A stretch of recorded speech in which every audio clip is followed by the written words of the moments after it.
bow, chicka bow bow. We are currently tied 1-1 after two very, very long macro ZVZs, and we did not get to see any Ultralisks this time. But up in the top left side, it is going to be DarKFoRcE, and down in the bottom left side, it is going to be Nerchio.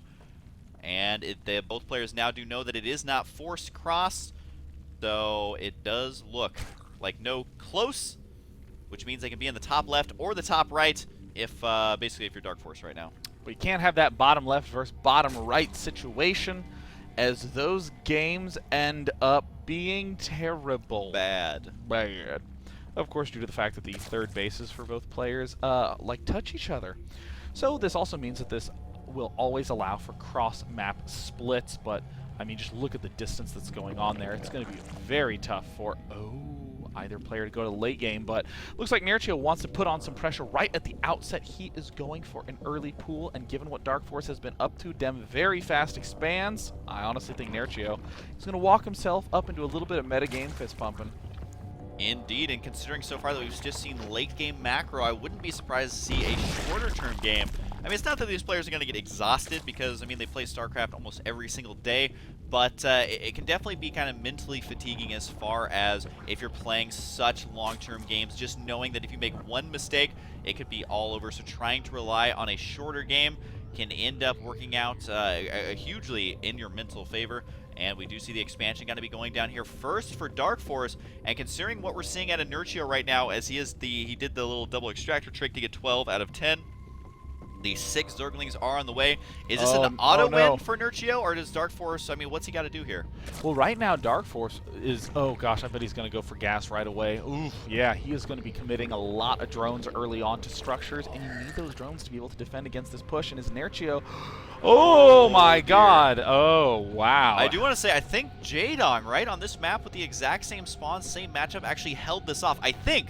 Someone's probably going to correct me that there is some sort of difference here, but there's a spine crawler on the way, and that's just going to be out of vision. The drones are going to spot it, though. They are going to be able to get the surround on it to do some initial damage here. I want to say Jaedong held something like this off, very, very similar here, but is it going to pan out the same way? I don't know, because this is so many units. Does he cancel the expansion? What is he to do here, Day9? Well, it looks like he's just going to nibble away. He doesn't cancel the expansion. This is exactly what Nerchio wants. He wants 300 minerals sunk into this expo. And looking at the production tab, it looks like he's going to cancel the expansion, and it looks like he lets it finish. A huge blunder from DarKFoRcE, and now Nerchio is going to have a huge edge. Zerglings have just now begun production, and I can't believe it. Nerchio is going to be poking and prodding his way up to an advantageous position with the double spine. Although DarKFoRcE does have a lot of lings, a surprising amount of lings, 8 on the way. They're going to get surrounded right away. They actually have nowhere to go. They managed to slip out, though, because the pathing is going to be so good here.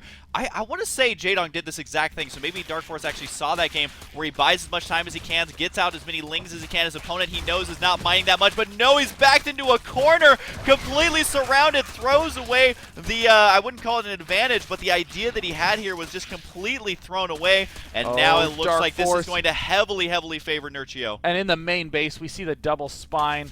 One of them actually now pulling back down to the expansion. Nerchio has all the angles covered, and oh my gosh, I think we might see a very fast game number 3. Right now, the Hatchery going to be taking a little bit of heat here. He wants to get back inside that main base if possible. Still hasn't moved that spine crawler. Thought he may have just to start poking away at those buildings, but the counterattack is what the option is going to be here, and there's not a whole lot in position. There is a spine crawler on the way, beautifully placed there behind the mineral lines, and I think that Nerchio realized if I just fall back and hold this off, I'm going to be in okay shape. So I feel like the game is going to be decided here in the next minute or so, just because he's out in the center of the map. Both players are not at their bases right now, and the spine crawler is going to complete here, but no, the Zerglings do get a nice surround there. I just don't think he has enough, though, to engage this army once it gets here. And there, it looks like the spine crawler will finish and get one poke off, enough to help him get a little bit of an edge. And there, Nerchio chasing out DarKFoRcE. And wow, Nerchio, who is going long-term play every single game, gets the GG. Wow, you know, Sean, I think